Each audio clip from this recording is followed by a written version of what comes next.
Bengals quarterback Joe Burrow got hurt. He tore multiple ligaments in his knee. He's out for the year. Some say it could be actually up to 12 months before he's back playing football. Again, that's a brutally long time. It could be well into next year before Joe Burrow is cleared to play football. And my initial reaction to all that news is just sadness. It's just horrible. It's not good. It's not fun. Joe Burrow is one of my favorite players in the NFL. I mean, I feel like I say that about every quarterback, but I really have a great respect and reverence for Joe Burrow because of who he is. He's a guy who understands I can master every little thing I can control, and if I pay super attention to detail and work my tail off, I can be a great quarterback. He did that at LSU. He's done that at Cincinnati, with the Bengals. I really have a great respect and love for Joe Burrow, and seeing him get hurt and be out for so long, it's miserable. It's sad. I also feel sad for the city of Cincinnati. You know, it's one of my favorite places in America. I love the city. I feel very sad for Bengals fans. In fact, someday, I'm sure they don't want me there because they hate me talking about their football team. But I'd love to live in Cincinnati. I think it's a wonderful, wonderful place. I really, truly, it's one of my favorite places in America. It's a lovely place. Now, also with Joe Burrow hurt, it's worth noting that more than likely, that means that, Justin Herbert was probably already going to win the Rookie of the Year anyway. He's now all but guaranteed to win the NFL Rookie of the Year because Joe Burrow was kind of the only person really realistically challenging Justin Herbert. Now it's all Justin Herbert's to win unless something crazy happens there. Now, there are two kind of bizarre benefits to Joe Burrow getting hurt. I'm trying to look at things from a light perspective before we take a turn and probably go into a dark area that Bengals fans don't really want to talk about. Number one, though, the Bengals without Joe Burrow have almost no shot to win any more games the rest of the year. And so they're going to have a high draft pick once again, meaning, hey, they get to have, draft somebody who can help Joe Burrow win games in the future. That's great. Okay, so having another high draft pick, the higher the draft pick, the better it is for your franchise. Really, frankly, the better it is for Joe Burrow. Now, also, there's something to be said for watching another person run your offense. So Joe Burrow is sidelined for quite a while. And I think the best way to learn is to be taking reps and to be the starting quarterback and to get playing time. I think that there's nothing quite like doing it and learning that way. But there's a weird thing in football that it helped me in my career. Watching somebody else run your playbook, run your plays, run your system, it's a different perspective, and it can help you. You work as, Joe Burrow's job in the next, the final 6 weeks of the year, through week 17, he's got to rehab, work on that knee, rest, recover, but he's also going to be working as an analyst, really, to some degree, taking notes, preparing, studying, watching the backup quarterbacks make mistakes and do good stuff and what works and what doesn't. And I don't think it's the end of the world for Joe Burrow to sit and learn and have a different perspective on the game for the final 6 weeks of the year and maybe a little bit of next year and see, hey, I'm watching this guy make this bad mistake and this bad mistake and this bad mistake. I know it's going to eat at Joe Burrow. He's going to want to be like, man, I can do so much better than that guy. Please give me the ball. And I think it's actually going to be good for Joe Burrow to sit and watch. Now, moving forward, oh my gosh, please. I've been begging for this since week 1. The Bengals need to get Joe Burrow some more help. Please, I am begging you. In 2020, he got the tar beat out of him. This year, the Bengals offensive line was awful. He got beat to shreds, running for his life at times. There were times where Joe Burrow would catch the snap and look around, and there's literally no chance he would get sacked so quickly or have pressure so immediately, or it would be such a good blitz, you literally couldn't do anything. So, the Bengals need to spend money to help Joe Burrow win games and build a team around him. Here's the sad reality. I don't think they will. I do not have confidence that the Bengals are going to spend a lot of money to build a Super Bowl team around Joe Burrow.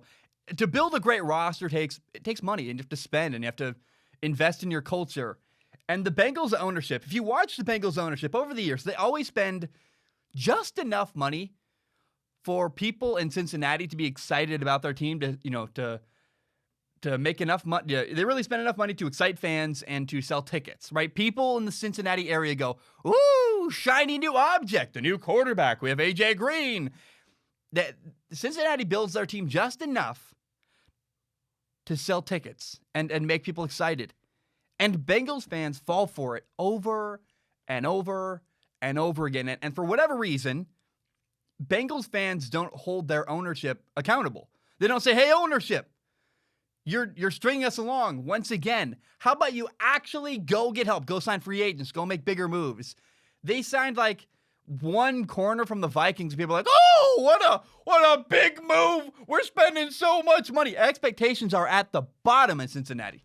Any free agent signing is like, yeah, the biggest thing ever. And I wish that Bengals fans would hold their team to a higher level of accountability. Have higher standards. Are you not sick and tired of getting the tar beat out of you over and over and over again? I don't understand it.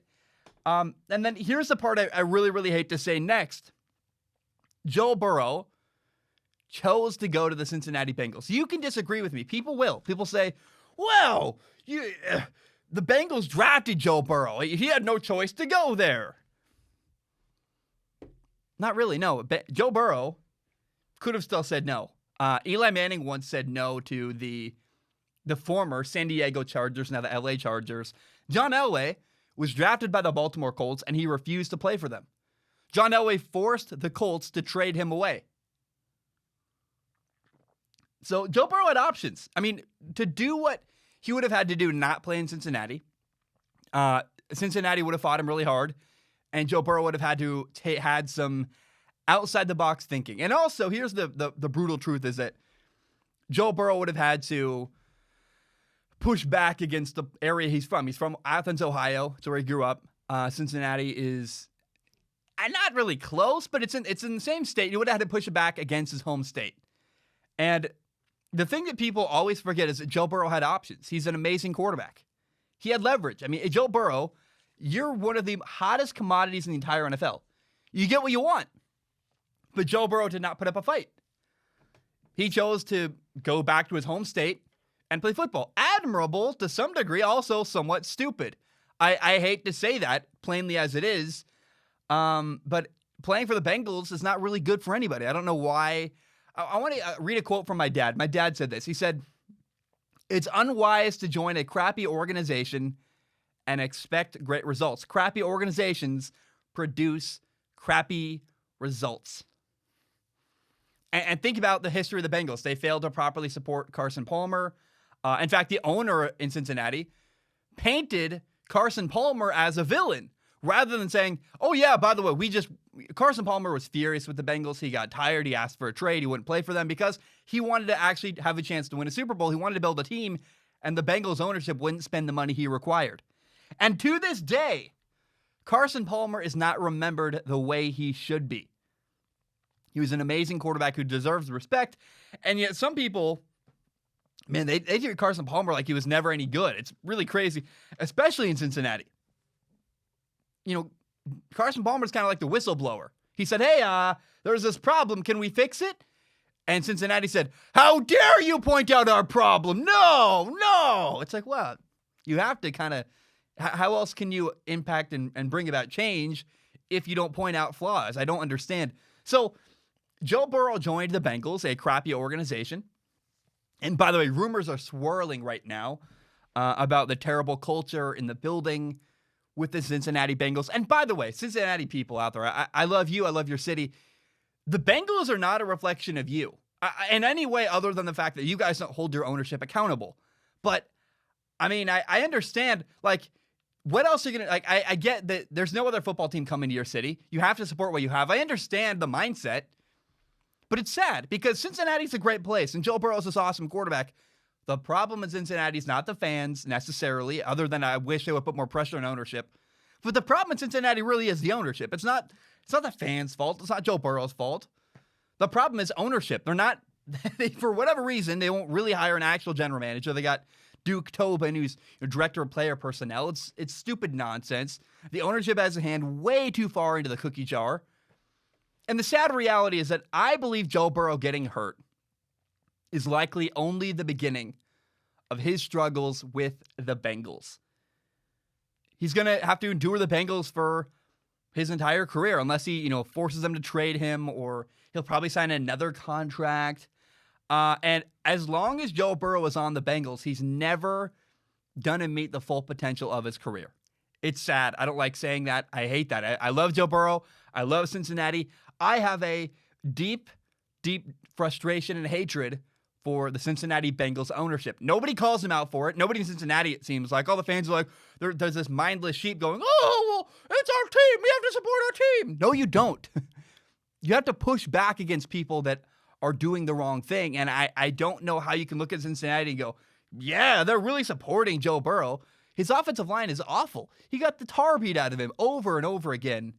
And it's just sad for me because unless the Bengals ownership changes or Joe Burrow gets traded away, then Joe Burrow's, again, never going to meet the full potential of his career. It's sad. It's unfortunate. I don't like it. But the Bengals are always going to be holding Joe Burrow back until their ownership changes. And this injury, it's sad. I mean, it's all just sad, but it's a symptom. It's not just a sad. People are acting like the injury, it's something we could have never avoided, and it's unfortunate, but you could have avoided your quarterback getting the tar beat out of him over and over again. You just refused to give him the support he needed. And Joe Burrow getting hurt is a sad symptom of bad ownership. And I don't know how else you can look at it any other way. It's just very unfortunate. I love Joe Burrow, and the Bengals are not properly supporting him.